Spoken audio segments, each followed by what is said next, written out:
Zinkalpa le patenin dam naung pia a tun zinkal Pentecost ni mang thei ding le mu thei ding in lalpan hito bang hun pha tan chin pha soi thei na ang pia je in ila pa Jesu Christ min bonun chi bai kang bu hi ngai khe tu te teng teng kum chinin ko tuam ten Pentecost ni ina mangwa eiten jong imangwa Pentecost hi bangchi na chele chi hi ia ta chang le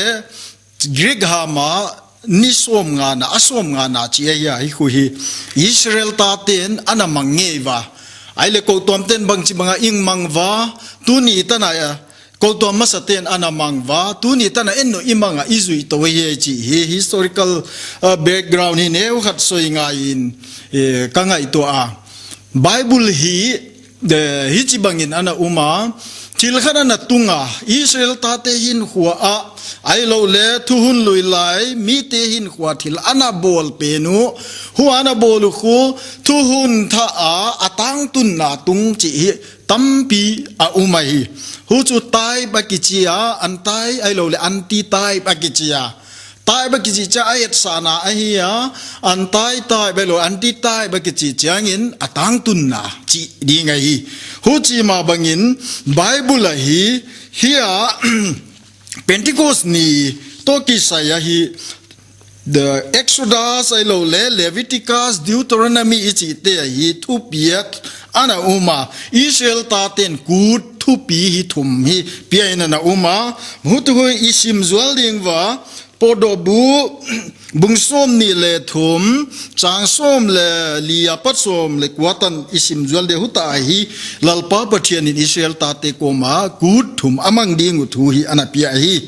kum khat sungen changsom le lia podobu bungsom ni le thum changsom ni som le lia panin kum khat sungin thum ve ke ding in kut na nei ding hi tol so lo kun na nei ding a thu ka hung pia ta ma bangin ni sagi sung tang ho tol so lo abiba hun gua da na nei ding a hi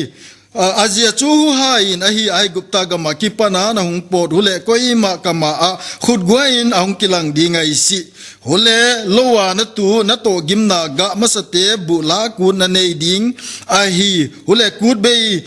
ta lowa na to gim ga te khum zo chiangin polta kut na nei ding hi kum khat sungin thum ve na pasal te zo sia kama a akilang dingu hi chi in anapi ai thum ve hi kut thum te hi Israel ta ten tai ba chi ni et sa na hi lalpan ana mangsa a khan na a tol so lo tang ho kut ichia ani na a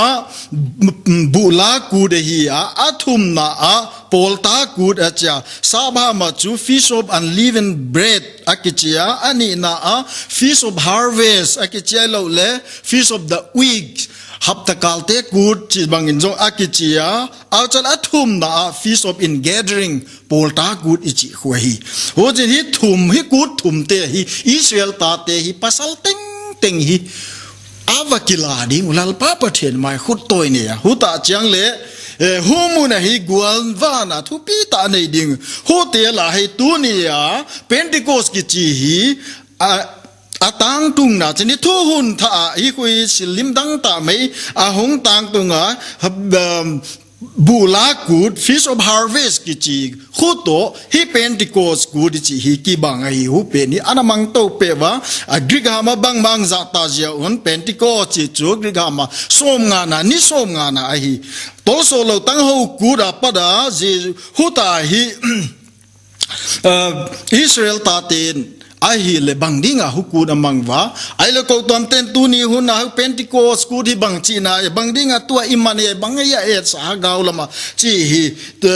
i soi ma sa dinga ta chang le tu ni hun na application bang ya hin khwa hu to ki sa nang le ke ya dinga tu ni ya bang ya a umzia bang ya poi mo na chi te hi ending hi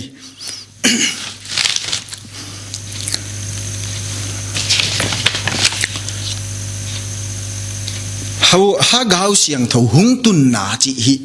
Pentecost ta cha ete ni head dan in silbol te bung ni na a ha gau siang tho hung tung thu a uma hu ha gau siang tho hung tung hun to ki tua chet hi chu tua Pentecost kut manglai tahi hu Pentecost kut to ang kito bang chibanga ia ta changlim chekan kut lai ta chekan kut khut to tol solo tang ho kut kichi khu apai kho ma hu hun lai ta hilal pa pati lal pa Jesu Christin asi na dinga pa patienin Jesu Christ atapa miswal te dinga akilat na akipia na asi na hun hu tong kitwa chet hi ozen Jesu Christ ay ading miswal te da asini hu Passover chekan kut niya ama chu hunia sihi hu chang le hu apada athokin niya parang kisim ni som nga na pe na hi le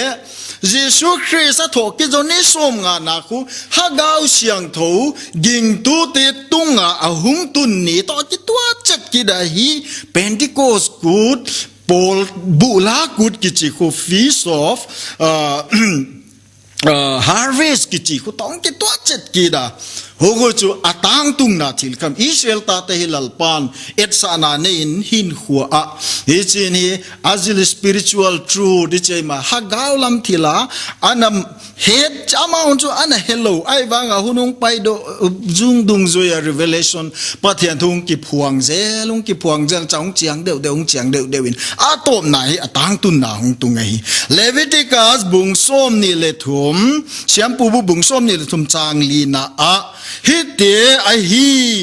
lalpa ku te chu achi na a hi te hi atel kha ai a khat na a bo bung som ni le thum le Leviticus bunga na a chia kan ku da te la hu chia kan ho chang le chang gum na a tol so lo tang ho ku ani ki zom to win hi gelin Jesus Christ miswal te adinga asina le akilat hiana hi a insai hu ta chang le hu che kan kut aman lai on siam pu in hi hu tong ki tonin siam pu in athum na dinga ga ma sa hi chin hi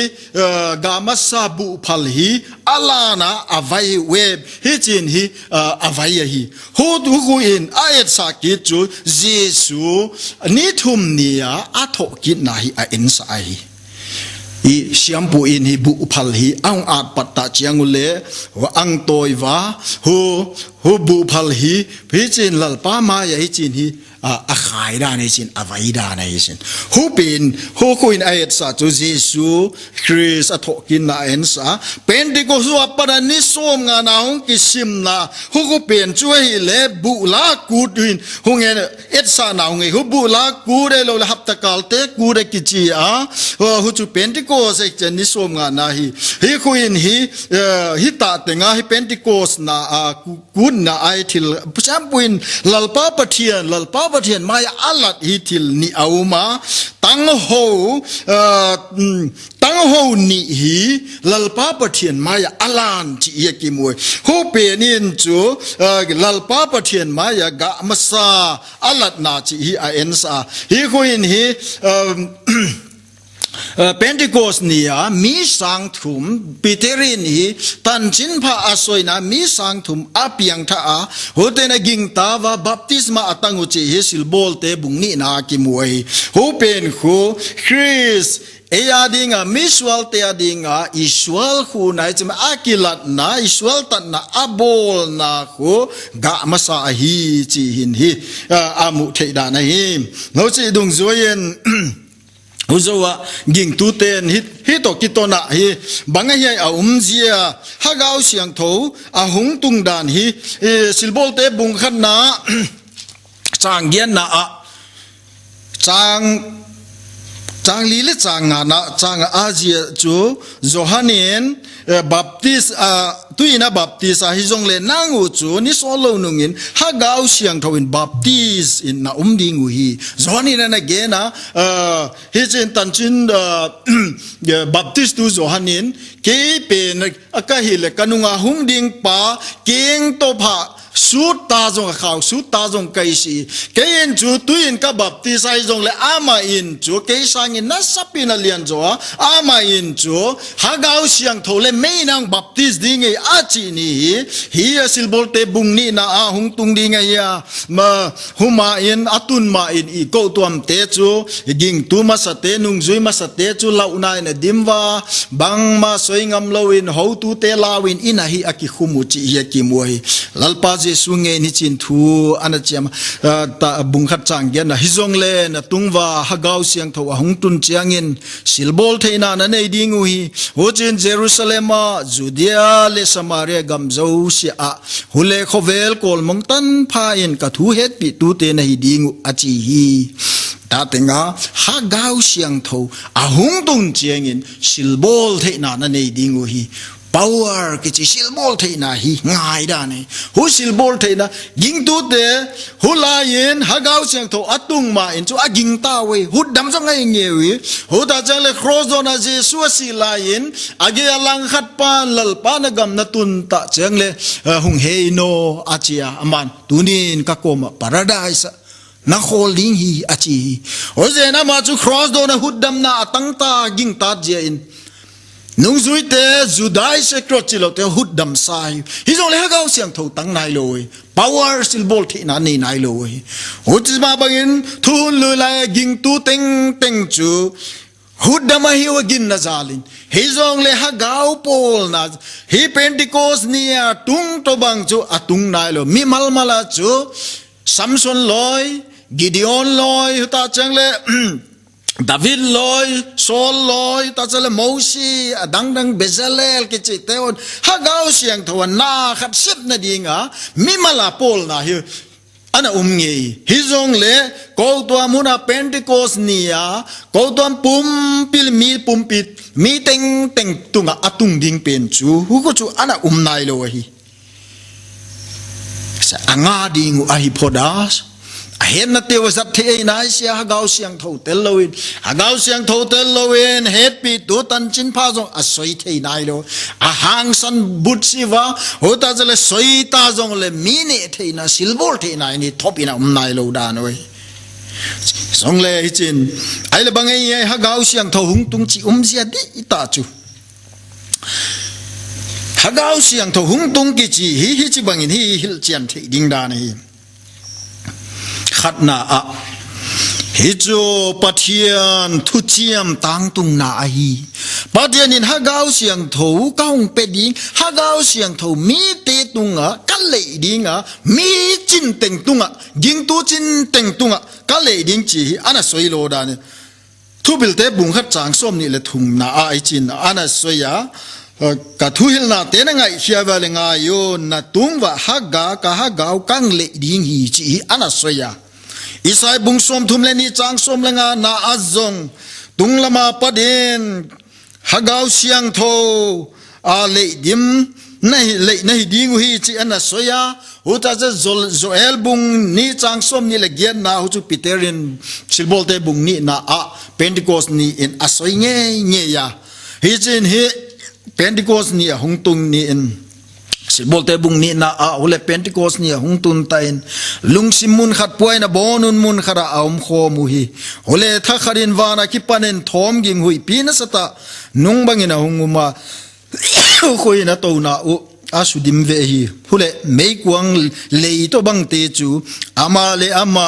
ki hom khenin akom wa ahung kilanga atung chiat wa umta hi ule abonun hagao siang thone dimta wa hagawin aham sa bang zelin ham dangin aham pantau hi achia hi ta a hi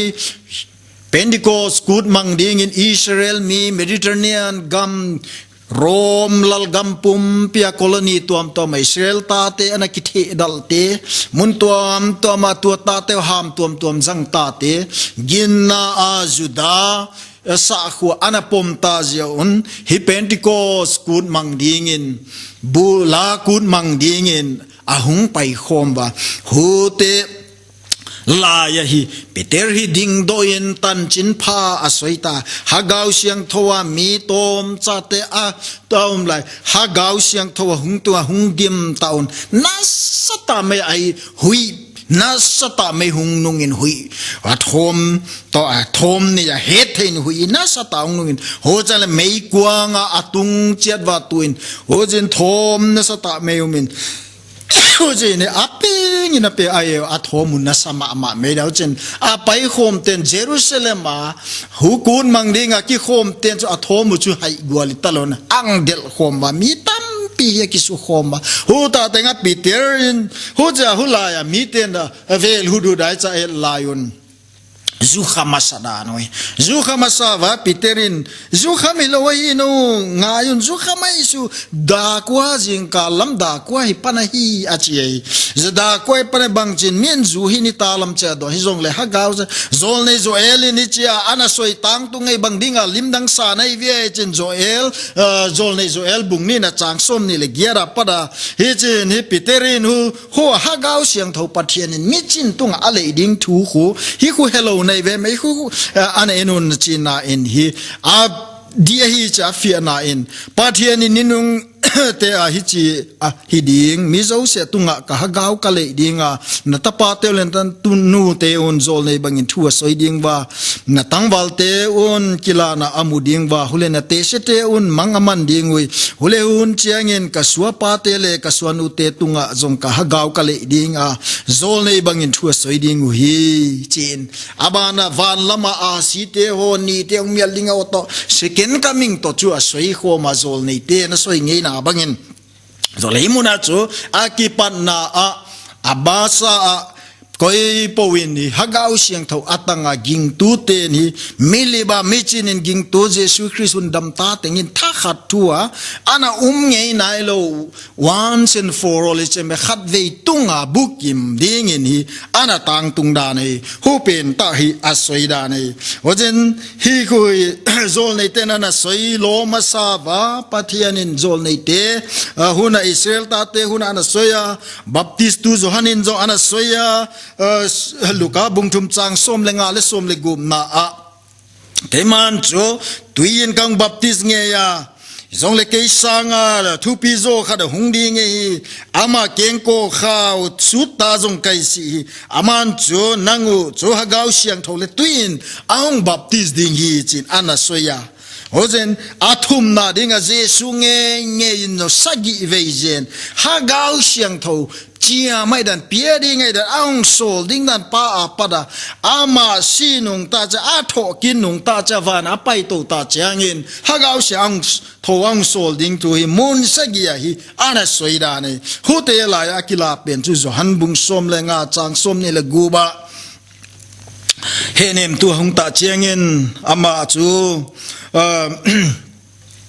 pa pathiana padin kaung sol dinga aman ke aung het pi ding hi chinan soya zohan bung som le gup chang sagi na chinan soi ki da chun ke ka chia do ke ka po do ka chia do chu a hoi zo hi aja chu ka chia manga hi le hamuan tu na kom va kaung sol dinga uchia ka chia do a hi le ama chu na kom kaung sol ding hi chin je suna ana soi nge da na hi ho chu silbol te bung ni na a ni som nga atho ki zo ni som nga ni in ho chu ang tang tung ta hi chi imu a hi chen hojima bangin jes thuhun lui la ya Israel ta ten chiakan bilam ana thatwa kum khat a upa at kot te ho a kot biang te wa asinas tadwa hu chale asahai min ana neva hu huin chu chiakan belam Jesu Calvary asina ding hi as ayet sana in atai bin ana bolwa atang tungna Calvary anti type a umai hojima bangini serta ten Pentecost good ahung mangkidwa hu Pentecost good chu amauten huzawa tolsolo tangho kud zo apanisom nga na sima siamputen tangho ni lalpa maya analana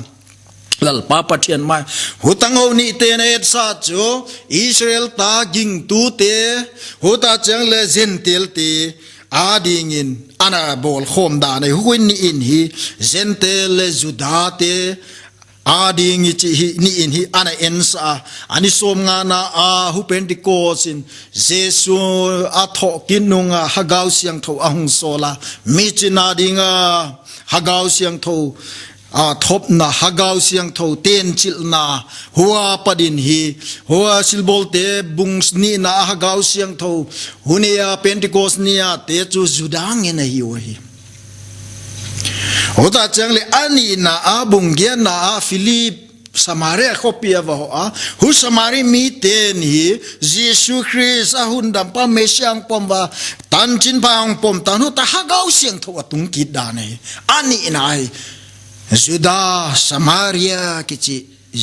amao chu Juda te nam siang lo le Juda ta zonga ko no lo mix ahita omak hu te tung khatwe ana tung kira hu zon bung som na Cornelius Rom se pai za how to centurion Roman army ya za how to ki tu lai le captain rang ding ai ya hupa in sunga Hudam na Peter ako savatan chin pa so ita mountain ama le in kwanten lalpa Jesu to aging tawa hundam pa den ho ten so hagaw siang to hong tung kire thum hi au mai ho ten so once and for all khat ve ya thil tunga aban ki repeat non lo hi hi hoite chu pathian sil siam hi a ki repeat non lo to bangai hoje pathian sil siam lo siama ani gum ni tara siam zo ve repeat non lo cha aban ano hung nei to ta Hutama bangin hagaw siyang tho chu Pentecost ni atunga Pentecost ni atung ban chu chia hi mu thei dinga ki khop na ve lai cha hung tung ki chi te hinon loi zong le ging tu chin teng te chu hudam na atan ni on Jesus Christ hudam ni on hagaw siyang thoin a indwell atin khum chi ye ki mu ai atin khum hi zo a win dealing hi hagaw siang tho tung tha Halloween izong le hagaw siang tho hi chi bangin hi hagaw siang tho na to ama je hagaw siang tho in ahung tun ta chengin wa Pentecost ni in ging tu te chu hagaw siang tho aten chila ai wangin tuni hunin hagaw siang tho hung tung chi non lowin mi ten mi mal ta Jesus Christ ahun dam padinga apom ta cheng ging tu chin teng te chu hagaw siang tho in aten lahita chi rombung gian na chang kuan na ging tu chin teng chu hagaw siang thon ateng chi lahi korin thon khat bung som le ni na chang som le thum na ging tu chin teng chu hudam na atan lai tan hagaw silpia hagaw in ateng chi lahi chi akimukit boy hojen hagaw siang tho hi apoi mo na hi umma mai hagaw siang tho hojale hen ma ding khat chu hagaw siang tho khat ve ipian tha itan ban hi chia hi thu pia khadano ma FSC bunga na chang som le gian na tunin hi to kiton na hagaw siang tho hi nếu khát hết ngày in cái thế FSC te bunga na enzual isim zual de FSC bunga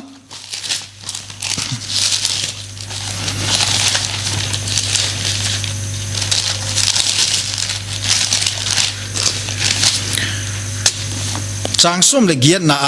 hole zu khamin siun huwa chu ki sum lo na aumi hizong le hagawa dimin zon haga be filled with the spirit hagawin dim zone chi he ko hi command ki giala hi command chu singular and plural na ki giala mi pi te mi tam pi adi again na chu ko tom pum pi adi again na ging tu chin teng adi nga hagawa dimin umun chin he wene sa chu ko tuam te address ko tuam te gen na hi tune ging tu te nang le ke ibon wa gen na jen hi pen hi hagaw siang thowa idim ding u chi pen hi thu pia ina yaw zia hi hin kho pum pia apai jing ding ni china thil poimo oja koma na hi tai le chu hagaw siang thowa hi dim lawa kha thei dan hagau siang thâu tel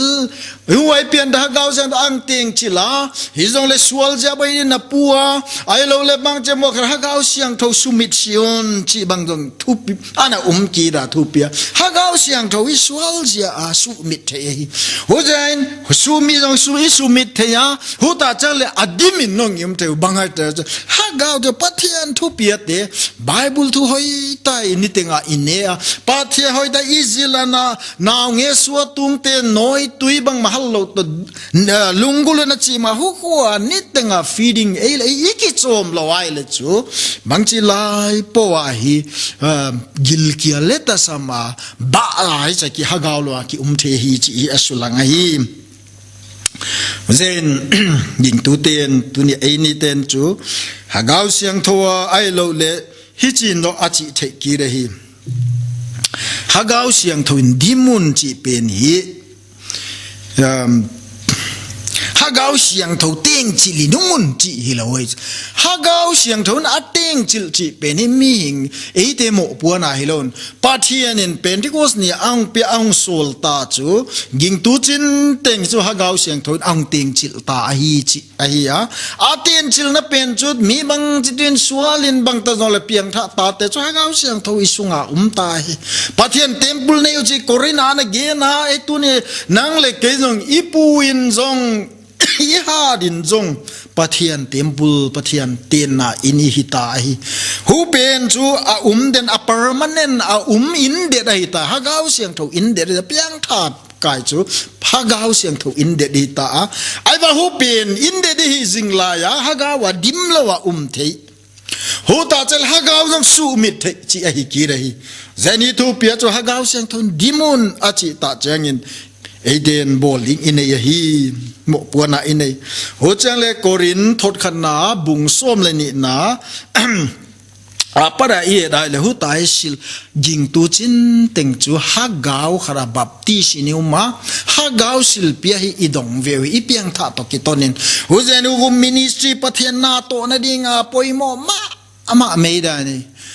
nangin bang give sil thon bang sil pia na ni e ken bang silpia kan ye ging tu chin hi silpia ki bang lo hi ginna dinga pia loi lem hen na ding loi mi he pi thei ding loi hota chal pathian thu soi tu ding loi ha gaw man evangelist ding loi chal belam pu pastor ding loi silpia tuam tam piu mai hote hi pathian na ito na ding ministry ading in apoy moy huwa ging tu nang leken tu ni huna hugin na iuma ginna tung to na hudam na itan to kitongin sil pia hi tunin i en thari hagaw siang tho ahung tun na to kitonin nung zuiten huga gaw siang tho anei lo le power sil bol the na anei lo hi isole wa gau siang thawa hung tunun law le linga te chong chi ko do ta wa zum na za na tem no lo mei doi nam no lo suan la mum no lo ki ko heme peter bang ding hiain huzawa pada vai hom tu te israel lam kai sadu kai farisai te koi te la no lo siam pulal te la no lo si jong law no lo tan chin pha power to sil bol thena to seiwa hunin mi sang thu ma piang thanga ko tom chi be lap jung sil bol te ni danga abol ngei lo thil te wang bol thei ta alau te wang lau ta siwa ni danga au lo te hungu ta wa ngam na te tup na te ngum ta tu ni huna ko tuam ten program ini dima thil bang ki mi bol izong le program cho program a be kem bang zari bola kemina beiding bang teng program atam izong le power sil bol thei na hi hagau siang tho hi mamo we tunen ithum dengo lalpa hagau siang tho nang ting chilta hi jong le hagau siang tho wa dim na khoi itel ithum na ding ho ta chel hagau su mi lo ding khoi hi thum ho che lalpan hu hagau ei mam pen chu su kwang ki den lan ki pan tha ki den lai le hu sil bol thei na hi hung thop ang thop ding sa hi chi a chiang hi chen lalpa ko ma tunin Pentecost imang to lalpam silbol the na eima pada kuang do ki dingin hu hagau siang thowa dim ki na ko he tu ni ai poimo hagau siang to dim the na dingin Pentecost mang to kitonen tunin lalpa hagaw siyang thawin hung su hat kin hung su dim ki din bang chile dim ki thei ding diai hagaw ga te ei ma ung ga do thei na dingin lalpa ko ma ikun ki dinga lalpa hung tung ding ki din swalin kana puta khovelin ang natum khovela kana pukita nangma muan na te kanei ta se nangma to kichiman na te kanei tom ta nangma pen ke ading in lalin na pang zo ta lal dang ke ma tam ta cha yo teng teng pathian toy ki kala bang bang ye yang dal tui koi teng teng ipai he ding oi tunin to kitonin hoje nei ma ki hong ki ren la hile lalpan hagawin hung le dim kirin chin malaya nung zuite silbol the na te ho hagaw mat the na te pathiana ha na ki pa na te nung le dim kitchen ho cheng I thu soite I silbol te na to te ho hi pathian hagaw zat the le pathian hagaw zang ni gam ilaki thei panding oi sentunin hagaw siang tho control na nuaya hi ikitu lu ding oi hu chu alampi hoi pen hi ding hi hu chi Pentecost mang to kitonen hunaute nang le kein bangi hiai ipoi mo hagaw siang tho ve kin na hagaw siang tho dim kin na hizong le khen khatten da soi ma bang hagaw siang tho pen ahung tung kin ngai hagaw siang tho beita chin e ma te ngai ta a hu pe ni isu hara isu dim ki ding zo hi lalpan hagaw siang tho in hung pol ki den lan hagaw siang tho ingdim kitcha ilasa te hung nuam ta in chin isil pia ding te hung phal tanin lalpan hagawang pia bang bangin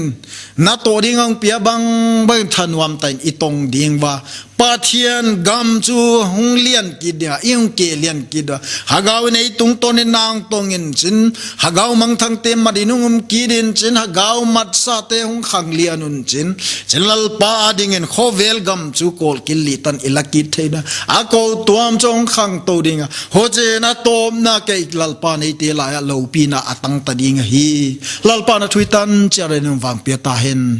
amen.